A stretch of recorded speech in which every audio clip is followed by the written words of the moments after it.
The lottery. The lottery, yeah. A little bit about that, and then we'll jump into today's slate. I mean, we could pull up the lineup, but again, it wasn't even a lineup because it was just part of a big. Remember, I built. Hey, listen, I did build it on the stream. Remember that MME build that I put in there, and it was the last one I did when the guy said I was showing the guy literally how to do it. He's like, "How do you adjust the teams?" I'm like, "Oh, let's just do it." So we did it this way, and ended up with one of them.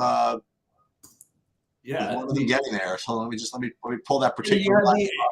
It's funny because I hand built like 4 lineups, and Gavin Williams was in one of them. But yeah, he was 1% owned in that tournament, so it's pretty amazing when you get the top scorer at like 1%. Yes, this is what we did. Let's share the screen as well. Yeah. So this was the actual lineup. Oh, you know what we could do something interesting. So this was the actual lineup that got there. We did talk about Milwaukee and the Mets. I did talk about that. Remember, you said, "Come on, push me." All right, fine, Milwaukee and the Mets. I said Milwaukee, Mets, and Yankees. Those are the 3 at the end.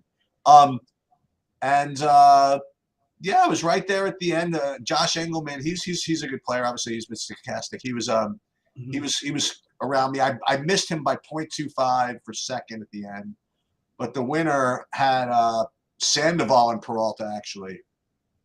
Oh, Sandoval had a good game, yeah. Yeah, but the hero was these guys all got me with a freaking with a Mendick home run at 1% in like the 9th or something like that. Yeah. Actually, the winner didn't have him. I was really never catching this guy for some reason. Yeah.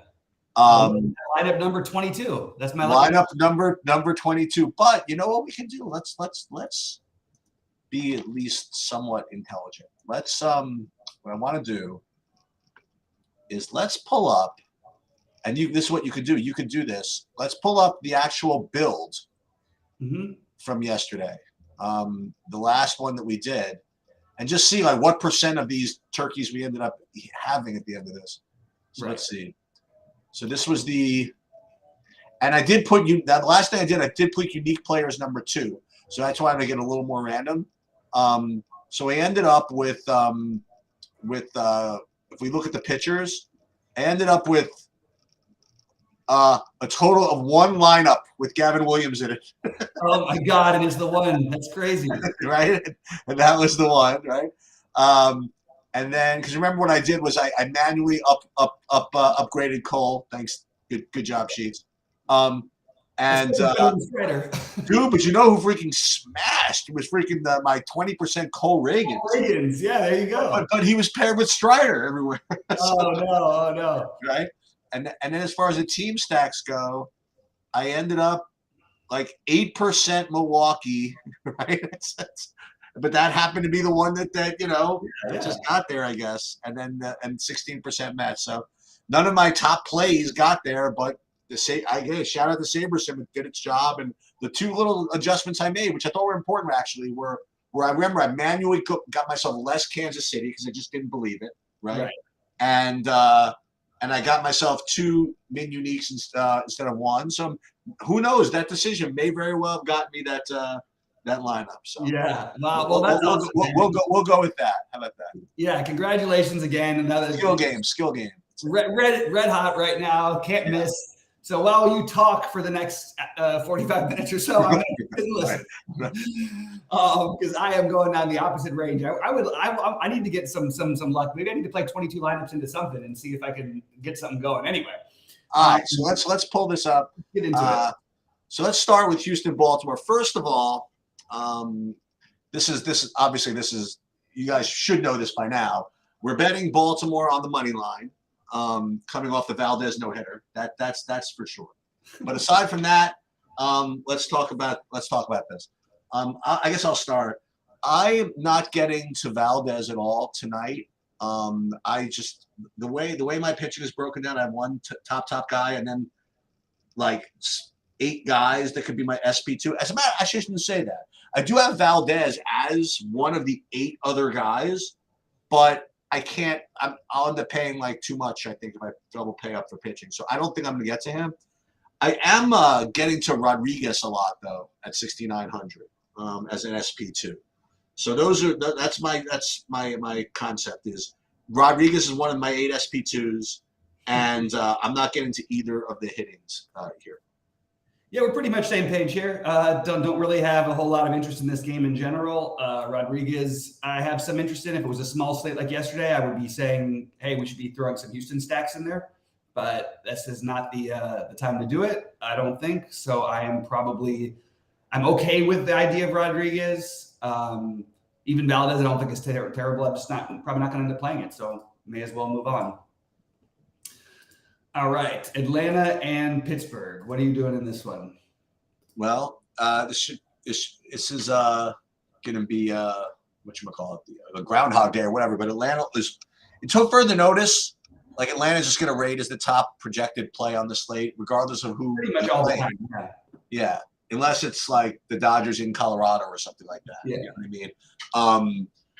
It's funny that even though, I mean, their matchup isn't as good as it could be here, because Keller's obviously not bad. They're still projecting really, really well. Yeah. You know, they're just hitting. They're just great hitters this year. I don't know. So I'd like to get to some of them in both DraftKings and in FanDuel. It's difficult, and that's something we're going to be saying every day as well. And so to do that, you probably have to double pay down for pitcher, which is something else we're going to be saying every day for until these guys are under 6,500. So I guess that's pretty much all I have. I don't have any Pittsburgh. I don't have any Keller, and I don't have any Chirinos. Yeah, I don't necessarily think Atlanta is like as the same kind of priority, because I do have some respect for Keller, although he's been struggling more lately. I'm fine. I'm good with Atlanta. I'm not really trying to get to other pieces of this game. I don't think using Pittsburgh pieces is a bad idea. You're going to have Palacios probably leading off at 2.3. Henry Davis probably batting cleanup around 2.7. Rivas is 2.2. They're just so cheap. Andy Rodriguez is 2.5. I think Pittsburgh actually might be kind of interesting to get at least some exposure to, whether or not you stack them or not. They're really cheap, and Chirinos in the somewhat bullpenny situation, I think, is a good enough spot and a good hitting conditions and all that. So I'm good with it. All right, next up, KC and Boston. I'll go real quick on this one because I love the idea of playing Brady Singer.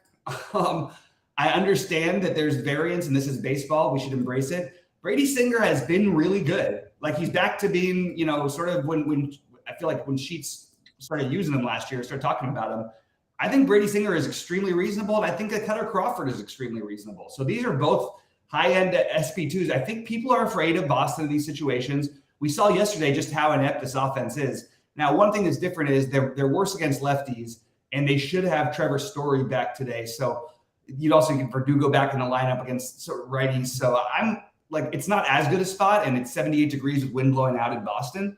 But I'm Brady Singer. I'm telling you, every single time he goes on the mound, there's like a 5 or 6 run projection for the other team. And the guy hasn't given up. He's given up more than 2 runs hasn't given up more than 2 runs in a start in his last 4 starts. Has only given up twice in the last 8 starts. I think that there's a real good case for Singer and Crawford here as SP2s, or just if you're double spending down. I have all 4 prongs of this game as being playable. Another thing that should be, go on Groundhog Day, just repeat, is Kansas City shows up as good value literally every day. And today's no exception.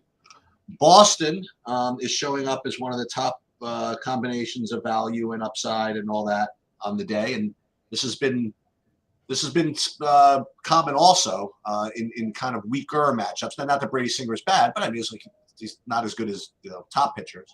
And yet, on the other side of the mound, I think both pitchers are viable, exactly like you said. I prefer Crawford to Singer, but he's going to be twice the ownership as Singer as well. So I guess that's got to make up for it. Not. I don't mean to imply that Crawford's going to be like huge chalk or anything like that, but maybe Crawford 12%. Yeah, something like that. Singer 7, something like that. What were you saying? Singer's not going to be owned. Nobody plays against Boston in Boston. I think Singer will be unowned. Right. So yeah, I do like all 4 prongs of this game, and you could play the Singer side will be pretty unowned. Crawford, I think, will get some ownership because people play everybody against Kansas City. And the Boston's hitting will be definitely owned. I don't think Kansas City is going to be particularly owned, so I haven't learned my lesson with them yet. So I'll probably – and it's funny. Like, I played them yesterday, and it's great. Like, see Bobby Witt come and hits a double all the way ball. Hey, let's go. And, like, 30 seconds later, he's still on second base. Yeah. and everybody else is in the dugout because the inning's over, right? And then, like, God forbid someone gets a single, like the next batter hits into a double play. It's like it's just horrible. Yeah. But that's what you get. That's what you get when you play $2,800 players most of the time.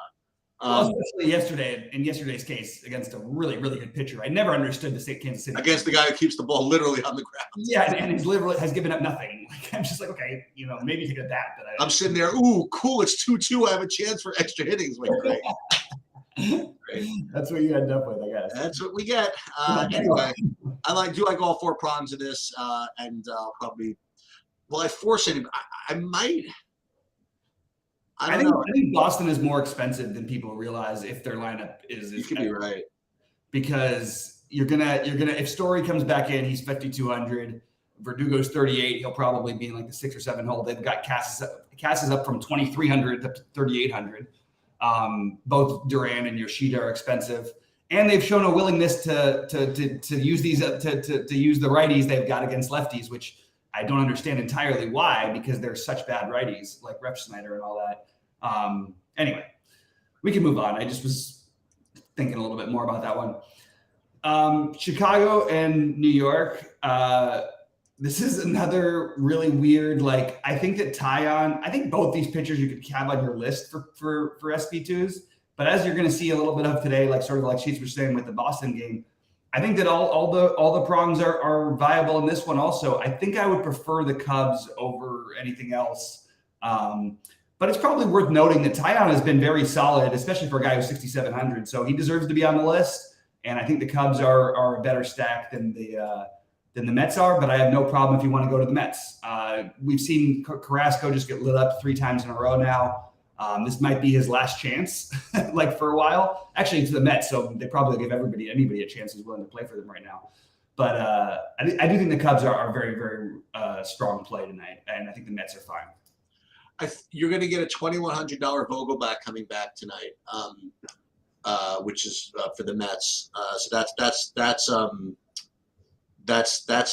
something to think about.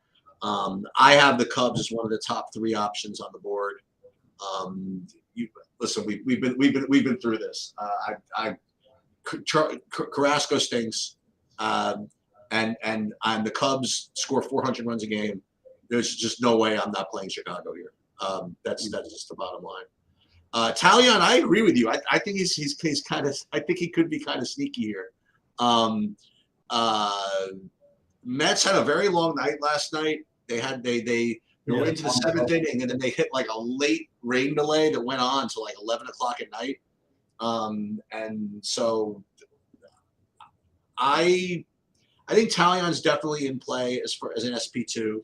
I don't think I'm going to go back to the Mets tonight, but I will definitely play the Cubs.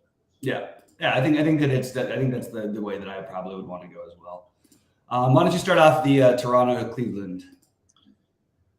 Yes, that's right. We skipped. Oh, I'm sorry. I went around. No, that's okay. Right. So I have Kikuchi as one of the 8 SP2s I can play. I didn't get to BB at 9,500, and I don't see any of the hitting here. So for me, it's just Kikuchi as one of the SP2s and no hitting. Yeah, I really haven't run into hardly any hitting that I like. I'm sorry, hardly any pitching that I like yet. Everybody, I feel like I sort of like the Tyon thing. I sort of like Singer, Crawford, but I'm not like excited. I don't feel like safe about any of those plays. This just feels like a game that I probably don't end up getting to. I think Bibby is very talented, but I don't want to play him at this price against the Blue Jays. And Kikuchi is also, solid, but like it's still Cleveland who doesn't, offer that much upside in terms of strikeouts. They also might have a little bit of a lineup shakeup today. Not that it makes a huge difference, but they got Ramon Laureano from the A's. I'm just curious how their lineup shakes out because they may end up looking really cheap, and I think it's just another team you can consider using some value. We're just going to have that overwhelming number of value from different spots because people are still on new teams and trying to figure things out, and there's just a lot of weirdness going on. So, long story short, I guess it's probably nothing for me in this game. You got Yankees and White Sox next? No, I have Colorado and Milwaukee next. It still baffles me just how just even the chances, it should at least sometimes, and it is sometimes right, but it's like 25% of the time. I don't All right. Go ahead. So no pitching for me here, although I'm expecting to get the usual Bobby Wade Miley take that always seems to get there. But I'm not getting to any of the pitching. As far as the hitting goes, I shout out to my two heroes, the leaders of the free world, the Freelick and my favorite guy who's hitting 7th and 8th every day is the Turang. Like, the guy's a freaking genius. Yeah. Every time I play him, he hits like 4 home runs. Yeah. And he's got like 3 home runs lifetime, which is quite amazing. Mm-hmm. But yeah, so Turang and Freelick are like my two heroes. So I like Milwaukee a little bit. But here's it was a really big difference. They're really extra cheap on FanDuel. Like, Adames is back and he's like 2,800 or something like that. So Milwaukee's very, very price friendly on FanDuel.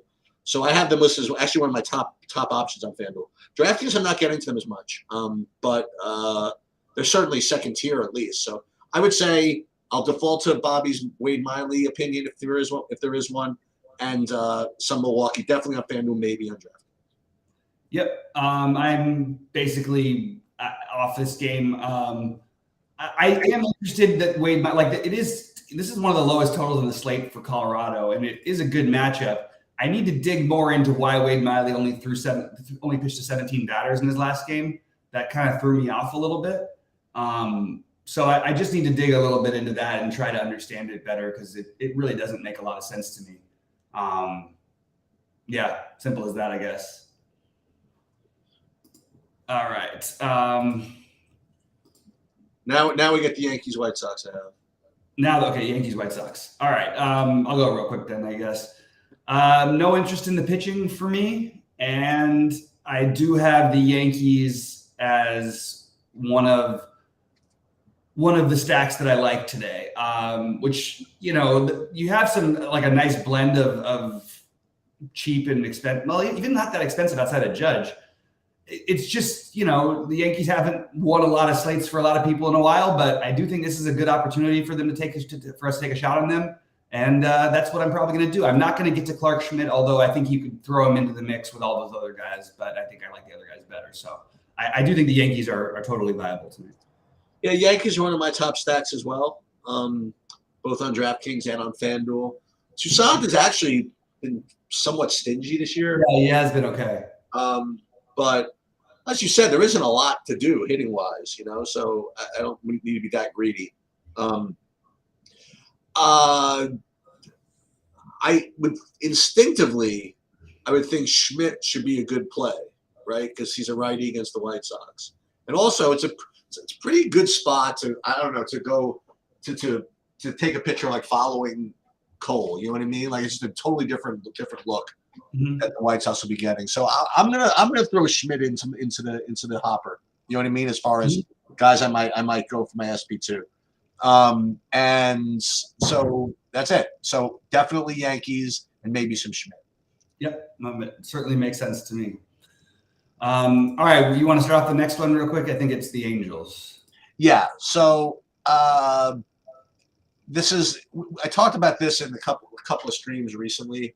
That one of the keys is to know, or to at least have an idea of when you want to rely on your projections and when you want to just ignore them. And to me, this looks like a perfect example. Like Giolito is projected for like 12 fantasy points or something like that. I don't know what it is. He's coming off of -13, which doesn't even exist because it was against Atlanta, right? And I just know he's got upside.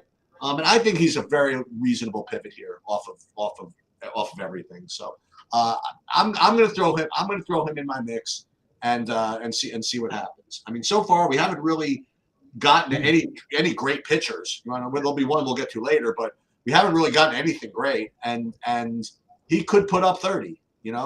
So I am definitely including him in my mix. As far as anything else in this game, I don't really have much of anything. Yeah, and by the way, I agree that he should be in the mix. I actually think he'll get some ownership on FanDuel because of the price over there, and it's been a good matchup this year, San Francisco. But I think San Francisco is actually an interesting contrarian stack today. We've seen Giolito just really struggle certain games where he can't find the plate at all, and they're hitting everything that's anywhere near the plate. I think it's probably worth taking a shot on San Francisco. Every stadium is a stadium upgrade for them. They get to play in 75-degree weather instead of 45-degree weather. I don't mind the idea of playing a little San Francisco or a little bit of the Angels. Neither of them rate out to be like great stacks or anything, but I think that they're both viable enough. I would probably side more with San Francisco, but just throwing it out there as a potential something else to do. I mean, the other thing I would say also, though, is that San Francisco has never – I don't know if San Francisco's ever faced Giolito ever. Doesn't seem like it, and it's funny. I thought about that when some of these trades happened, like these pitchers switching leagues. And one thing that I saw was really funny is that the Flaherty Montgomerys, like they couldn't get anybody. Not they couldn't get anybody out there. Which just kind of like always seemed to struggle in St. Louis. They went to the American League and like no one could hit them like their first start. It was like it is interesting. No, I take that stuff into account, and I'm just going to take a quick look. I mean, I can't imagine they would have seen it much because they don't have anybody from the White Sox. Hardly anybody from the American League that transferred over. Let me just see real quick if he's got any experience. All I know is they are going to load up all these lefties against him. That's true. Yeah, there's plenty of lefties to throw against him. I know Jock Peterson will probably have a plus 200 home run prop. You know what I mean, like or something. Yeah. All right, so jump off real quickly with the next one. What is it? Texas Oakland. Yeah. So this is the top play on the slate. Scherzer at 10-8 for me is just clearly above everybody else, and he's going to be really well owned as a result of it. And on the other side of it, I do actually have just again, Sears as a one out of 8 SP2s. I have him just in play just because of price. I am not getting to Texas today. As far as hitting goes, it would seem instinctively they're a team I'd always kind of want to play, but I'm just not getting to them today. And certainly I'm not getting to the Oakland bats. Yeah, I have Scherzer as the top pitching option on the slate. He's going to be really, really popular. So if you wanted to go a different route and spend down, maybe there's some argument for it. It's hard, though. It's a premium matchup, and it's actually gotten colder again. Oakland, I don't understand how it can be 100 degrees everywhere in California, but for some reason in Oakland, it's only 60. I like Scherzer. I'm not as high on Texas today. I have no problem if you ever, Texas is like sort of one of those teams you can always stack, and it didn't work out for me last night, but I have no problem if you want to go back to them today. You've got some cheap options down at the bottom of the order that you're going to be able to get in there. So it's fine, but I like Scherzer. The question is just, are you able to pay that much? And the answer so far seems to be yes, because we haven't liked any stacks all that much. The only thing I'd say about Scherzer this year is we know he's got the upside. He's had some upside games, but not like those crazy ones we used to see from him where it would be like he'd put up like 45s and 50s and stuff like that. So we haven't seen like one of the insane, outrageous Scherzer games in a while, but I still think he's clearly the top play on the slate. And then we on to this next game, and this is, I imagine, somebody we're going to want to consider if we don't want to play Scherzer with some of the cheapos is Logan Gilbert. He's just because he can put up a number, like we haven't really come to anybody with the exception of obviously Valdez can always put up a number, right? And obviously we talked about Giolito, but Giolito's kind of like, we're just being a wise guy, and like he's like, we're just praying he puts up a number. I mean, Logan Gilbert reasonably can, have 20 to 30 points in this game. You know what I mean? I don't care if it's Soto and whoever else. I mean, Gilbert's a good pitcher. This is one I'm probably going to have to force in if my projections don't get to him. So Gilbert, and I'm not getting to any of the hitting. Yeah, I'm okay with Gilbert, and I have Seattle as another one of the stacks that you can get a little weird with tonight. So I don't mind. Sort of similar to San Francisco to me. I think you could definitely take a shot on stacking them against Martinez. You do have a good bullpen behind them. Maybe it's more of a mini stack, but you're going to have Canzone in there at 2,400, probably most likely. Suarez up to 39, still pretty cheap. Ty France 31 and Teoscar 36. There's some cheap spots here. I think they're an interesting mini stack. All right, so I'll start with this. If you didn't like any of that, you could just go ahead and just play Urias and the Dodgers. I mean, and I think you're just totally well within your rights. You have a righty for Arizona against the Dodgers. I mean, they're probably really expensive, which is why they're not showing up in any of my metrics here. They're actually showing up as really good plays on FanDuel, actually. I guess they're much cheaper over there. Mm-hmm. And Urias is another. I mean, who's to say that Urias isn't going to outscore Scherzer? For God's sake. I mean, listen, he's had some fishy games, but he's still Urias, you know. So I think that this is almost makes me want to do a live sweat tonight because I know I'm going to want either Scherzer or the Dodgers or both, you know. So these are the guys I'm going to probably be rooting for. I guess when you think about it, Bobby, isn't this just what we want to do? I mean, don't we just want to? We haven't looked at any good hitting pretty much the whole day. Yeah. And you have a rookie or whatever, second-year guy who's a righty against it. I mean, I don't know about the roof and all that stuff, but overall, it just seems like an overall weak slate. So I don't know. I think I'm kind of down with that. Yeah, I mean, the roof, I'm sure it'll be closed. I don't even want to bother checking. I know it's 100. Yeah, exactly. Don't talk yourself off because of the roof, right? Yeah, and I actually think they'll get like a little bit of ownership, but it can't all be owned because the pricing, it just doesn't. It's not possible. So I'm on board completely with the Dodgers stack. They're also, I mean, not saying anything, but they've been hitting the ball. And the only problem, as I mention all the time with the Dodgers stack, is you just have a bunch of guys like Hayward, Peralta, probably not Rojas, but certain situations, maybe he loses one at bat. Outman. Yeah, I know. We can play. There's just a lot of guys who you are cheap, but then you also, if they do bring a lefty in, that turns into Chris Taylor, Kike Hernandez. You know what I mean? The lineup just completely flips half of the lineup, basically. So it's just a little bit tricky, but I do think the Dodgers are one of the top stacks, and I will be happy to play them myself. Yeah, can you play them though on DraftKings? Now I'm looking at these prices. I mean, you can if you spend down, and also I like the idea of Urias, by the way, a little bit. Yeah. Well, the one guy I know you could play Muncy because he's more reasonable. Sort of reasonable, right? Well, Muncy and JD Martinez. I mean, Martinez is the one you'd want over Muncy, I think, in general. Oh, even though it's a righty, and okay, it doesn't have anything to do with it. Martinez just outperforms him by a ton. Okay. Muncy's problem for DFS in general is that he walks a lot, which is good which is fine for stacks, but it's not good for other stuff. But I mean, both of those guys are legitimate, and we don't know if JD Martinez is for sure going to be in the lineup tonight. So keep an eye out for that. When does Gavin Lux come back? God's sake. Well, I mean, like what is like the thing is with him, I don't even know what's going to happen. He's got so many mental issues that I don't know where he ends up. I just want all those lefties in. I want Bellinger back.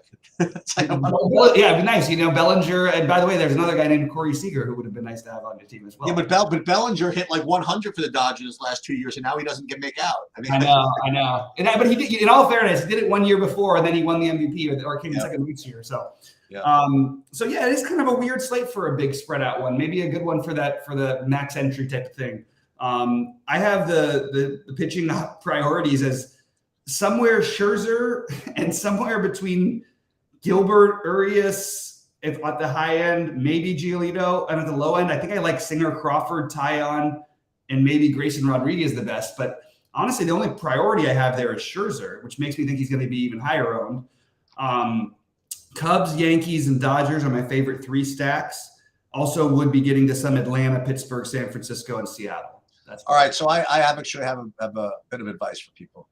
So if you play stuff, if you play Scherzer lineups with like stuff in the early games, and it's not like exactly going the way you want, I would swap Scherzer to Urias. They both start at 940. and then just figure it out. Like play somebody in the later games that you can make that doable or whatever. And I would definitely do that. You can't go to that last game with like without a really good lineup and have Scherzer left. You know what I mean? Because he's going to be like 1,000,000% open. Yep, absolutely. Yeah, I mean that's all you could do. You have like if you played like a Scherzer with. No, I was going to say. What are people going to do? You're going to play Scherzer with what? What are they going to? Who do you think is going to be the second most owned? Forget my projections. Like, what do you think is actually going to happen? I honestly don't have any idea for it right now because it does feel like a pretty spread out situation to me. Let's see. Let me run one. Let's see what this does. Let's use this. Let me see what this. Okay, let's run 150. Let's see what.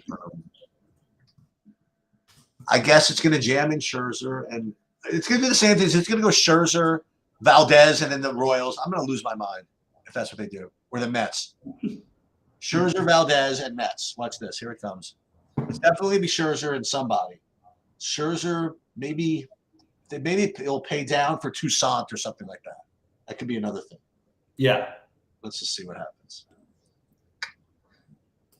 Okay, finalizing lineups. It looks like a bunch of KC and the Cubs, like I said. All right, so let's see how it actually. All this KC every freaking day. All right, so let's see. And Grayson Rodriguez is the top one. There's Toussaint, the second lineup listed. All right, let's see. First of all, for stack types, we won't mess with that now. Top stacks were the Cubs and Kansas City. Cubs, Kansas City, and Boston.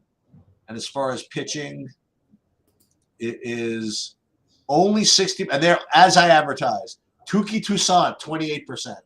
Wow, there it is, huh? Yep. And then Logan Gilbert. Touki Toussaint. All right. Yeah, someone else can do that, I think. I don't know. Maybe I wouldn't for that price. I mean, like Gavin Williams was the highest scoring player on the slate yesterday. Yeah. Well, he didn't outscore Peralta, but he did. Maybe he didn't actually. Maybe you're right. Maybe you're right. 38 is pretty good. I think you're pretty close though. And again, who would I rather play if I had to go down there? I mean, would I rather play Singer? That's even more expensive, right? Yeah, it's definitely a little bit fishy as far as all that goes. Yeah, exactly. I really don't have a great and we do have the Goldie ownership back today. Like, yeah, you got nobody projected early projections, of course, but like no other pitcher on DraftKings projected above 17% other than Scherzer. That's kind of like crazy. You don't see that very often. Yeah, so I really think that SP2 is probably going to be a big decider in who wins tonight. Well, let me just see what the most 5-man stacks are. The Cubs. Yeah, and I wonder if the Cubs are even getting the Bellingers or not, because the Bellingers 5,200. Everybody else is really cheap. Yeah, sure. Let me see what these look like. Cubs. Yeah. Oh, there it is. Let's see what some of these looks like. Crawford and Scherzer. Oh, yeah, because you're getting Candelario at 4K, Happ at 3,400. That's it. It's Scherzer and a cheapo. That's just what it is. That's what people are going to do. Yeah, that's what I think you're going to see a lot of tonight. So I might be joining them. I don't know. Maybe. And by the way, after all that, maybe it's not the worst idea in the world to play Scherzer and Valdez and something. You love doing that. You love it. I mean, it just makes enough sense tonight. Right? I don't know. Like, who else? How else am I going to play? Right. All right. Well, you want to play Toussaint and Schmidt in the same game. There it is. Oh God. It's going to be a weird one. Anyway, good luck to everybody. I hope you guys have a great night. We'll see you live at 6 Eastern. Yep. There is an outside chance I may be a few minutes late. Sorry, guys. I'm running in and out. I tried to get all my doctor stuff done at once, which means, as anybody knows who goes to the doctor, especially as you get older, the more doctor's appointments you go to, the more you have to go to afterwards. Like, it's like one doctor will set you up with 3 other doctors, and it's just like freaking annoying. Yep. Anyway, but hopefully all in good health. Anyway, good luck, and we'll see you guys